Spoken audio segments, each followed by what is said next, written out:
Hey, what's up, everybody? Welcome back to another episode of Health Made Easy. I'm your host, Dr. Jason Jones, and I'm super excited for our guest that we're going to have on today. It is Miss Nina Manolson. She is a body peace coach. She is a speaker. She is a poet. She is a nutrition therapist. She has been helping women feel truly at home in their own bodies for 30 years. Her courses, coaching, positively change the conversation that women are having with their bodies and with food. So in this podcast today, what we're going to talk about is how to properly acknowledge these relationships, techniques that you can use practically to begin the conversation, how to start practicing body peace, also how to model these things in community with others to amplify the results, and so much more. You are going to love this podcast, and you are definitely going to want to share this with your friends and your family.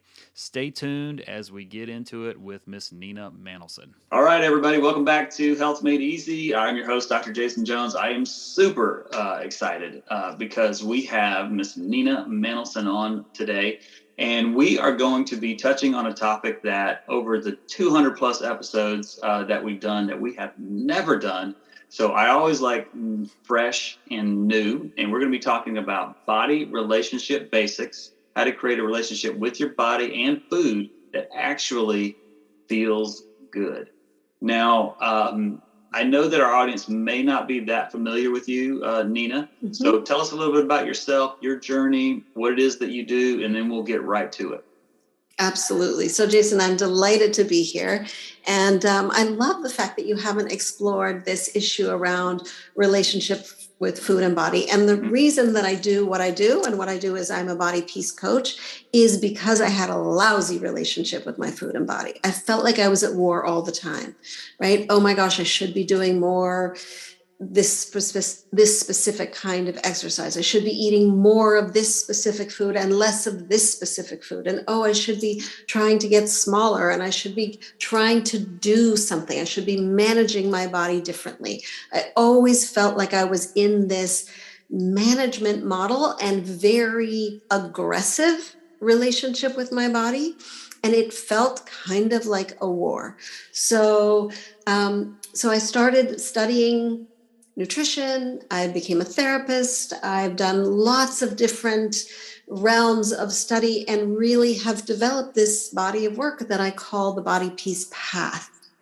And it's so powerful to step out of the relationship of snarl is sort of another way to describe it, right?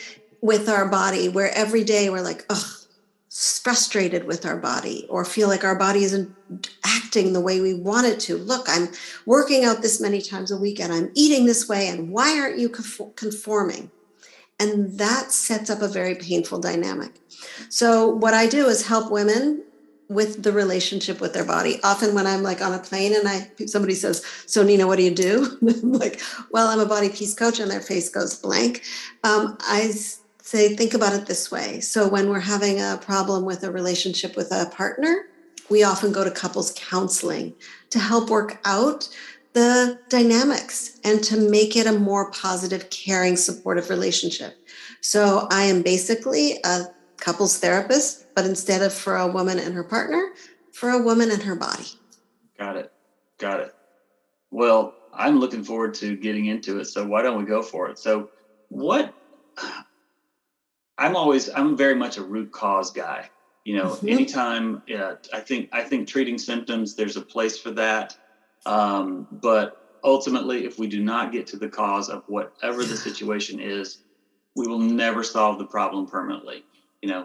So what do you see as like the main causes for these unhealthy relationships that women, and I'm sure there are some men, but mostly, since you're focusing on women, that they have with not only with their body, but also with food? Like where does that come from? Yeah.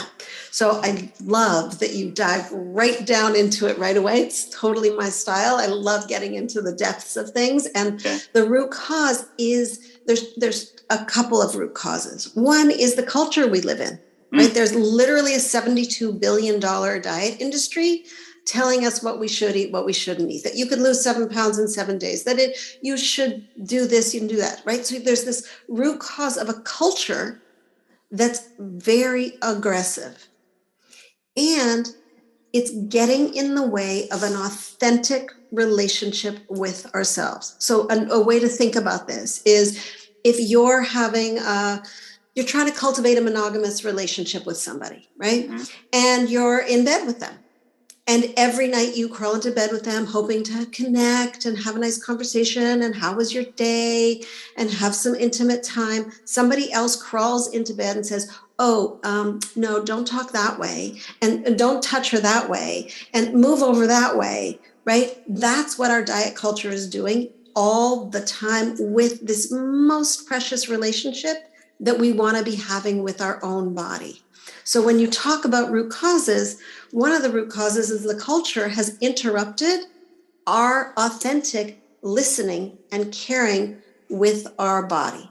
So that's one root cause. There's another root cause, which is unfortunately trauma, right? So many women have sexual trauma, some kind of violence, some kind of trauma in their body. It could be illness, it could be injury, it could be boundary violations. And that also gets in the way of us trusting our body, listening to our body, responding with respect and consideration to our body. So these two very big core root causes are causes that basically have us divorcing ourselves. And it's painful. So on that second one, the trauma piece, what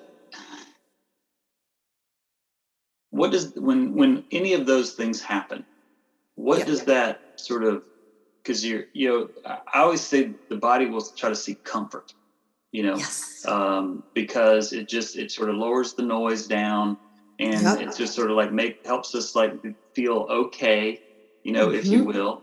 So what are some of the manifestations that kind of morphs into when a trauma actually happens?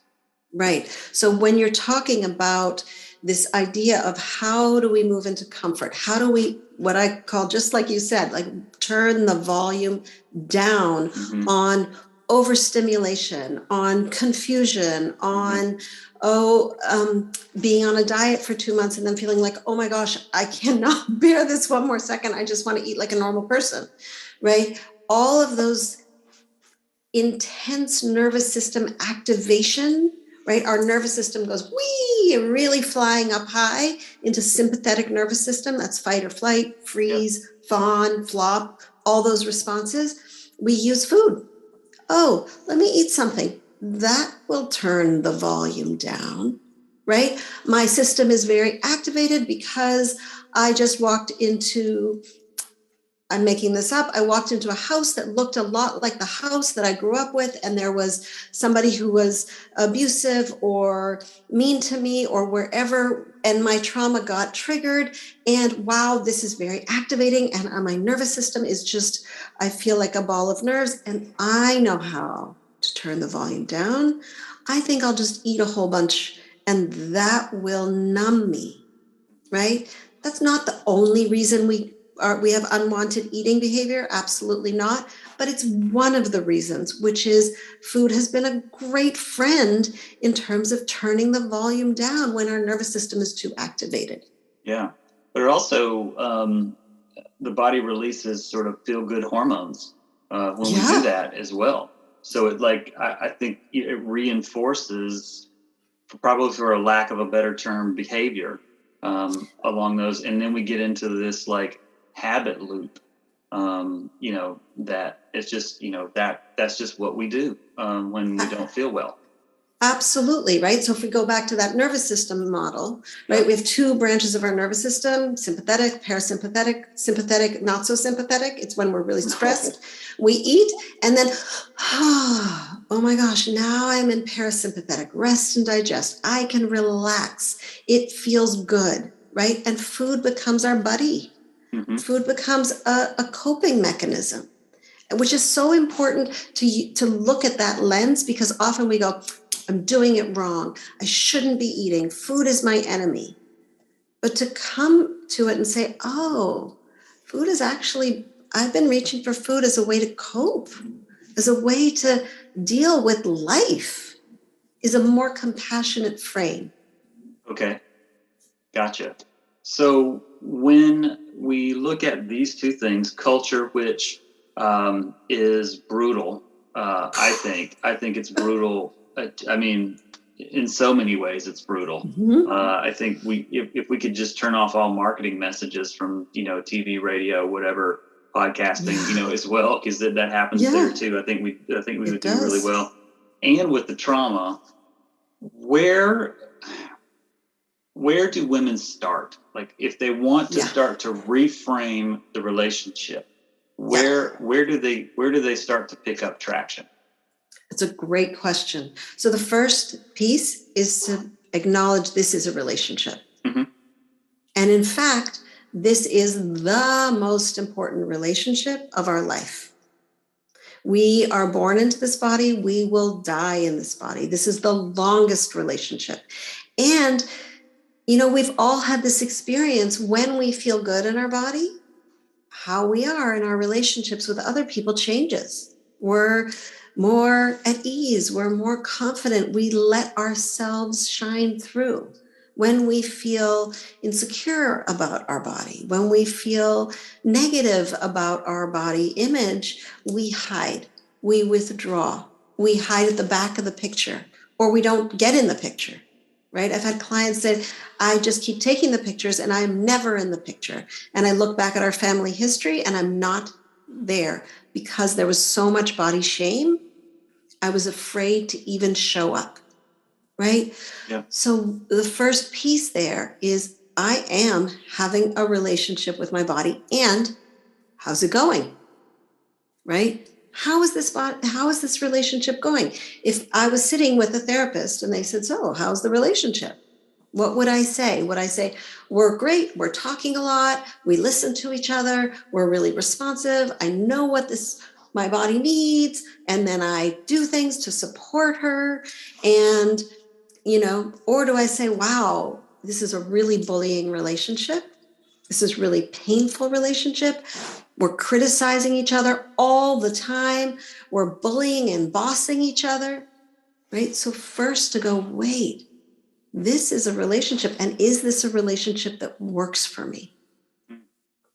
It seems very foundational, but it's so important because it sits us out of the what am I going to do to this body, right? What foods do I need to do? What exercise regime do I need to do? It moves us out of this sort of, it's important, but it's superficial level into this deeper level of, wait a second, how am I actually with myself? What's the conversation? Because the conversation and how we are with each other informs all the things that we do, all the ways that we care for ourselves.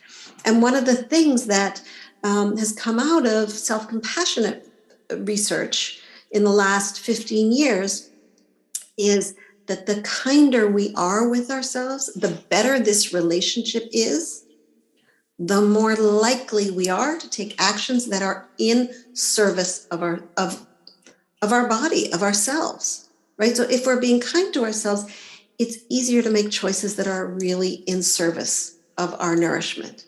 Gotcha. If we're being kind to ourselves, it's easier to choose movement that isn't injurious, but is rather joy-giving, right? We don't go like, oh, I have to go to the gym. We're like, oh my gosh, I get to fill in the blank of your favorite kind of movement, right? Yeah. It's a different kind of relationship. So sitting into this place of, oh, I have a relationship here and it's worth actually my time and attention. Gotcha.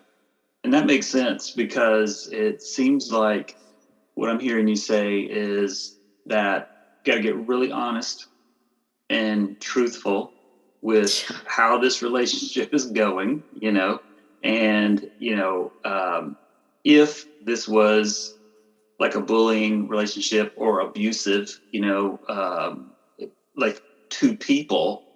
Yes. Like we would probably want to exit, you know. We would. Unfortunately, we absolutely would. That's not an option. So we have to work this out, you know, type of a thing. And I think you're right. It's the honesty piece is there. It's like you kind of go out of, like you said, like I need to do this, you know, or I have to do this stuff. And, you know, instead of I'm doing this for myself or doing it, you know, instead of doing it to myself, I'm doing it for myself. That is so important, right? What you're saying there, that model of I'm doing it to or onto my body versus with and for. Yeah. Are we in service of our body or are we in management model? Are we in management model or are we in relationship model and a service model? It's so important. I had a client when we were unpacking in the beginning, this relationship, and she was like, oh my gosh, I have been in an abusive relationship with my body for 25 years. I would not tolerate this from anyone else, right? And it's true. And so it's so important. For me, it showed up as I was the queen of compare and despair. I would walk into rooms and I would do what I call the size hierarchy, right? Oh my gosh, I might be the biggest person in this room. Am I the biggest person in the room? Because with women especially, size has all this currency, right? Who's smallest, who's fittest, right? It shows up in other realms too, like handbags and ridiculous things. But there's all that compare and despair. And I was extraordinarily skilled to a fault at compare and despair. So much so that at one point I was like, oh my gosh, I could not be more bored with my own conversation in my head, right? That was the moment where I was like, this is not a relationship I want to be in. Right? Like when you go and you're hanging out with a friend and all they do is complain, right? You're like, really, I'm out. Like, I cannot, not one more minute with this person, right? That's what it was like in my own head. That's when we know this is not a relationship that works. When we're feeling like exhausted by the internal conversation, we're feeling bored by the internal conversation, we're feeling beat up by the internal conversation, right? That's not a relationship that's worth fostering. This is very important. We can change the relationship with our body. It is possible. Women often feel like, well, this is just the way it is. We live in a dieting culture, and the only way that I be in relationship with my body is to manage it and try to get it to be smaller, fitter, whatever. That's not true. Mm-hmm. We deserve a good relationship with our body. We deserve to feel vibrant. We deserve to feel confident. We deserve to feel at home in our own skin. Gotcha. So we've had the conversation, the tough conversation with our biggest critic, if you will, and our biggest challenge, if you will. And then now we're ready to start to make the pivot from there. Yes. So what comes next after we've done that part? Yeah. So one thing I want to say before, this may not be like they say, like, don't do this at home by yourself. This may not be something you want to do all by yourself, right? Totally. This is deep work, right? And just like people come to you to get support in terms of, you know, feeling really pain-free in their body, people may want to get support, right? That's what I do, is body peace coaching. So one is you may want support with the relationship. The next thing is, whether you're getting support or you're going this alone, is to start the conversation. So Jason, simple question. When you meet somebody, right? Literally, somebody walks into your office, you're on the street, you meet somebody, what do you usually say to somebody when you first lay eyes on them? I go over and introduce myself, tell them my name, and then ask them, you know, what their name is, or, hey, welcome to whatever. Right. You go, hello, I'm so-and-so. Who are you? Yeah. You start the conversation with a sense of curiosity, right? A sense of openness. That's how we want to start. We want to start this conversation. And it may seem so basic, and it's part of a bigger technique that I have called the hello technique, but really to start with, hello, body. Hello, body. Right? Instead of body, you should, you should, don't eat that. Eat this. Oh my God, I can't believe you ate that. You ate that again? Oh, maybe we'll start a diet tomorrow. That's not a conversation, right? That's painful and repetitive and exhausting, right? A conversation is, hey, body, hello. And then be quiet. Right? That's the trick, right? Hello, body. Da, da, da, da, da, da, da, da. Hello, body. Our body hasn't been listened to. She's been bossed around. She's been told by the diet culture what she should look like. She's been told by patriarchy for hundreds of years what style, what size, right? Twiggy, and then Kardashian style, and then like all these different bodies. She's been talked at. We want to start a conversation with hello, body, and then be quiet. And you may not hear a thing. She may be like, me? You're actually talking to me? You want to know me? Right? It may take a while for us to start to develop that body voice that goes, when you say hello, goes, oh, hey. And you go, okay, how are you doing? Oh, I'm actually a bit tired today. Oh, okay. Let's see. What do we need to do? How can I best support you? How can I be in service to you? Right? We're creating an allyship and we're moving out of being a body bully. We're becoming body allies. Gotcha. So we're beginning the conversation. We have confronted.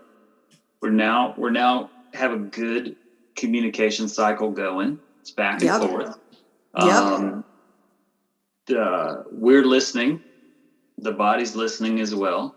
Well, yes. Let me put it this way. We're probably listening twice as much as we're talking, which is, I think we probably should do anyway, the old 2 ears, 1 mouth situation. Yes. And the lines of communication are open, like you said, asking questions. And then from here, where does it lead to, from here? Now that we've got it opened up, is it a matter of, the body leading, the person? Is that where we go next? So, okay. I want to answer that question. I need to go back because you mentioned something, but it's not as simple as okay, and now we're listening. Please do. Because we actually haven't been trained to listen. Right? So we're starting the conversation and we're being quiet, but what are we listening for? Right? We say, oh, I want to listen to my body.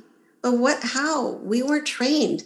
Most of us, especially people who are educated, are like listening to their thoughts, not their sensations. They're not actually in their body. So that body listening is a really important piece of work. Okay. Right? And it's like learning a new language because we've actually been trained out of listening. We've been trained, oh, I'm tired. Let me have another cup of coffee. Oh, I'm feeling a little dip at 2:00 in the afternoon. Let me just do a little chocolate. Let me get myself back up there. Oh, I need to pee. Oh, I'll wait till do that a little later because I'm too busy right now.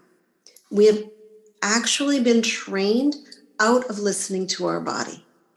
So that piece of hello body and then being quiet, there's a whole chapter in there, right? There's a whole relationship piece of healing and practice around listening that we want to develop. Because especially women, if I ask women, so if you walk into a room, especially your family, tell me how everybody's doing. They can like listen in or look in 2 seconds. This one's doing this way, this one's doing, we're experts, feeling into, listening, being sensitive. What is going on with everybody? What does everybody need? Right? That's outside of ourselves. It takes some practice to be in the internal listening. And that gets us to the next sort of answer of what you were saying. So then what? So what we're doing is we're practicing body peace. Over and over, we are in a practice. So body peace isn't like ta-da, a gymnast landing, and now I'm there forever, and I don't wobble off of that stance. Right? That's that idea of, that's a diet culture concept, right? Oh, I'm going to lose the weight and I'm going to stay there forever and I'm never going to gain an ounce and I'll just do it no matter what, white knuckling, and oh, now I can't, and I'm binging and I don't know what happened and now I feel like a failure, right? We're done with that model. That's old science. It doesn't work. It's not helpful, and it's destructive to our relationship with our body.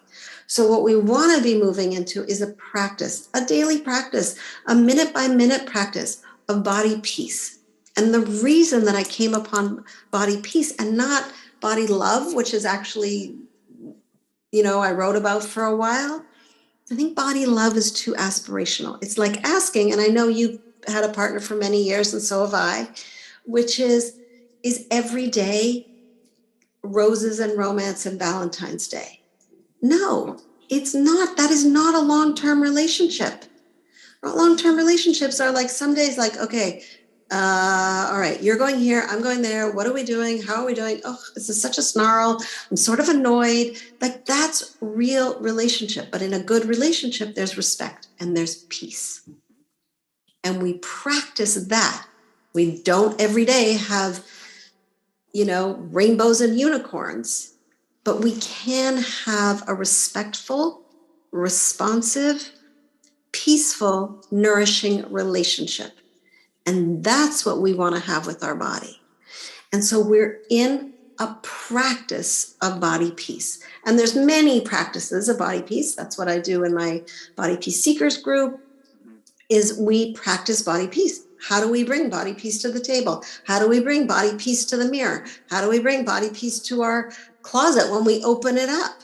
How do we bring body peace when we walk into a room and our old thinking goes, uh-oh, am I the biggest person in this room? Am I the smallest person? What does that mean? Right? And do the size hierarchy or compare and despair? Absolutely. Yeah. And, that resonates so well with me, because it's something that we teach. And I probably say this, I don't know how many times a day. I wonder if anybody gets tired of it. But it's like, all true healing takes time and repetition, and the only way that we ever get good at anything and stay good at something is by practicing it. It is, and it's like, it reminds me of just a good, like you were saying, a good relationship. It's this ongoing work all the time. You're going to have moments where you let your foot off the accelerator to some degree, but you can't do that for very long, or things are going to start to go south. It's an ongoing practice. So with that being said, like you talked about, you have the private group that does those things. What's maybe like one or two practical things that a person could do? Now, granted, everybody is different. They won't all need to do the same things, I am sure. But what are one or two like practical things that a woman could do to practice body peace? Yeah. So one very powerful place, right, is that engaging with your body. Hello, body. Right? Yep. That's one thing. The other is to watch the conversation you're having. Right? It can become so rote and so normal to be in body criticism that we don't even notice it anymore. To notice, is that mean mirror voice active? Is the compare and despair active? Right? Start catching the thoughts and like labeling them, like you were putting a sticker on it. Oh, that's my inner critic. Oh, there she is again. That's our inner critic. The more we can name it, the more we can go, wait a second, maybe that's not actually truth, because it's not. It's learned. Those thoughts are learned, right? We learned it from our diet culture. We learned it maybe from a parent who was critical of their own body or our body. We learned it from a coach, right? All of those negative body thoughts were put there. We are not born feeling bad about our body, right? We spent years years, often decades, practicing body hate. So to get to body peace takes some time, just like you said. It's repetition, it's practice. So we want to practice the body peace, but first we have to notice, oh, that's body hate. Oh, there it is again. There it is again. So to notice our neural pathways, notice the way we're thinking, so that then we can start to create new ones that are more supportive. Yes, absolutely. No, I love that. Yeah, because as far as self-talk, which I think words are so super powerful. But I think oftentimes what you've been saying is the inner words are even more powerful. And those are oftentimes, I think, the hardest ones to overcome, as that goes in there. So we're now in a daily, like you said, minute by minute rhythm of practicing daily peace. Is that now the end, or is there another step or steps past that folks have to get to? Because obviously with this, for them to achieve it at the highest level possible and really get to where they want to go, I'm going to go back to something you said earlier, which is like, I think they just need a coach. You know what I mean? It's just, to me, it's like it's like time traveling. You know what I mean? Like, you could do it yourself, but it's going to take this long. Coach, we're going to shortcut this thing, and not shortcut it, but we're going to get there a heck of a lot faster. So what would be maybe like your next one or two things that a person you're going to kind of get with somebody and have them go into next? Yeah. So one of the things that I just want to respond to what you said about getting support being so powerful. Women's relationship with their bodies, very lonely place. Often women, when they start telling me about how they feel, and I often say, you're not alone, they cry because we think we're the only people suffering with this. And so a lot of my work I do in groups of women, right? I come from being a therapist, so it was one-on-one. But the more I dove into this work, the more I did it, I was like, these women need to talk to each other.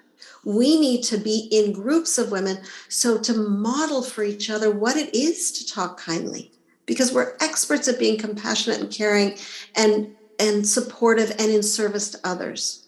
So to be in communities of other women who are struggling with their relationship with their body lifts the shame that we carry, right?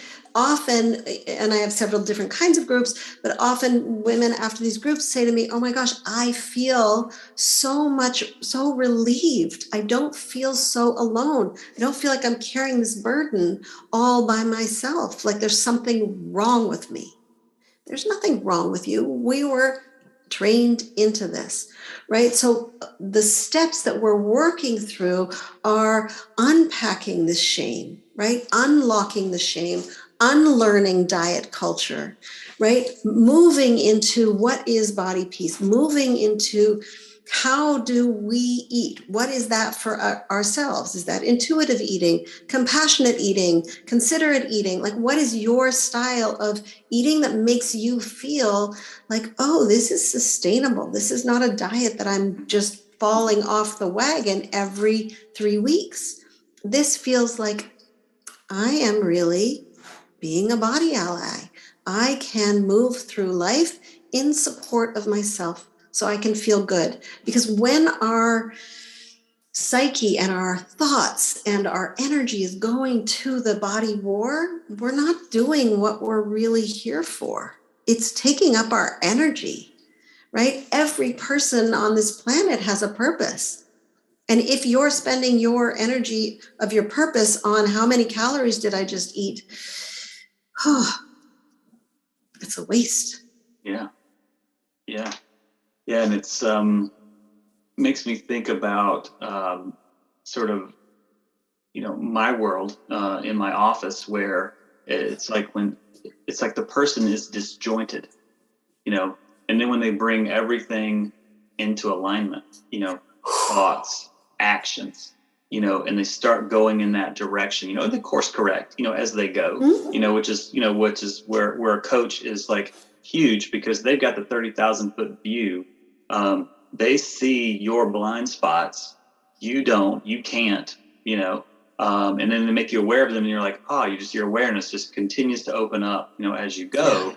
And they get that singleness of purpose, or singleness of direction or vision or whatever that may be. It's just like everything just starts to fall to the side.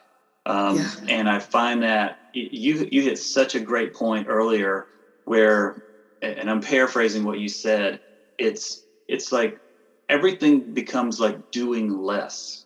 It's not like you need to do more of these things. You know, it's about unlearning and just sort of more like elimination, like a sculptor would do. You know, sculptors don't add things to a rock. They knock pieces off, and then the beauty is within, you know, that type of thing. Oh my gosh, I love that. Yeah. I love that so much. And I was like, that is so, and it's kind of like, that's what I would consider true healthcare is anyway. You know, there is an elimination piece. Yes, there are things that you need to do, but they also have to align with one another. Otherwise, you're going to feel like you're pulling an anchor, you know, behind you, and you can never go forward.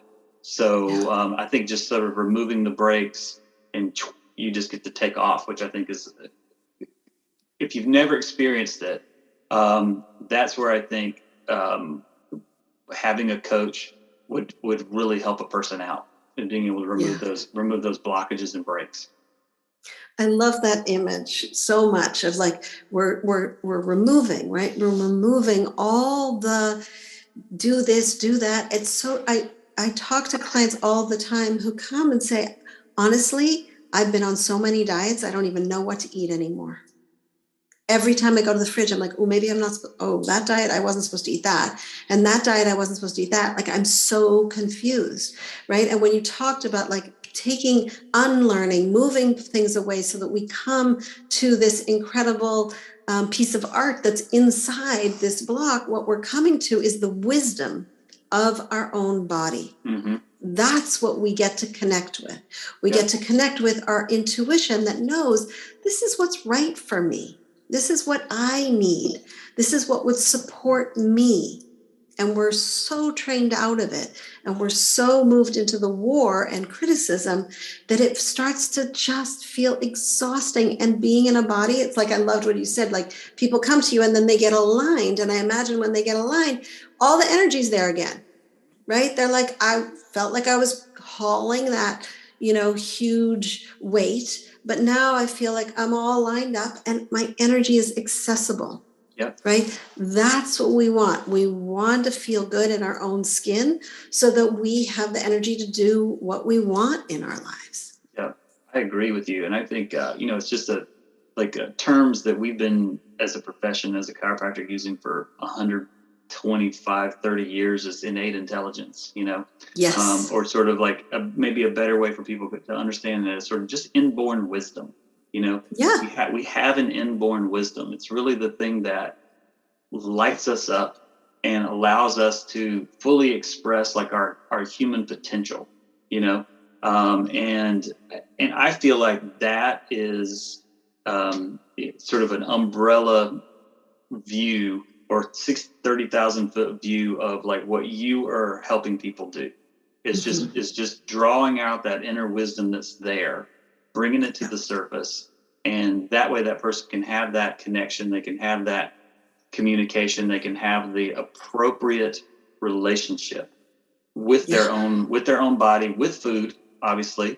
Because I would imagine the food, the body part probably has to come first. And then the food part maybe comes, you know, it's just more of like okay, this supports me, that doesn't. So I'm going to choose support, you know, type of deal. Yeah. And like you said, everybody's going to be a little different. It is. But what you're saying is so important because often people say, well, if I could just change the food, then I would feel different about my body. But honestly, that's backwards. The opposite. We need to be in that relationship with our body so that we can hear that innate wisdom and so that we can start to tune into that. And then we know what choices truly serve us. And often women are afraid, like, well, if I listen to my body, I'm just going to like eat, bonbons all day long because that's what I want. But that's not actually the truth. Mm-hmm. Body peace isn't like, whatever, I'm just not listening to my body at all. I'm just going to do what I want and be free. It's not like laissez-faire approach. It's a very connected, considerate, supportive, deep, caring approach. Yeah, I like it. I like it. I love it. I love this conversation. I think the more, for better term, connected, people are, not only internally, but obviously with others as well. But just sort of that inner connection, and the more tuned in they are to it, you're just a better version of yourself. You are who you were meant to be when you're there. So I just want to say how much I appreciate this conversation as we sort of start to wrap it up here. But I want to just tell you how much I think the work that you're doing is really incredible. And I'm so glad that we got connected and that we were able to actually have this conversation, that all of our listeners, can be more at peace, knowing that there is a way through, if you will. And my hope is that everybody would listen to this, share it with someone that they know it would really help them out. But what I would like you to do is to share with our listeners how they can get connected with you. What's the best way for them to find out more about what you do and just to be able to connect with you? Yeah. So the easiest way is to check out my website, which is Body Peace with Nina, as well as just checking out what's there, because there's a lot of interesting resources. I write body poems about our relationship with our body. There are some specific tools to pick up to get you started on this journey. And that will help you start your body peace path. And that's what we want to be on. We want to be on a body peace path. And if you feel like, yes, I'd like to check out the website, or I'd like to pick up tools, but I really know I need to have a conversation with you, email me. I am findable. I'm on Instagram at Nina Manolson. You can message me there. I'm on Facebook as Nina Manolson. I'm at nina@ninamanolson.com. Talk to me, because my mission is really about helping women feel at home in their own skin so that they can be themselves.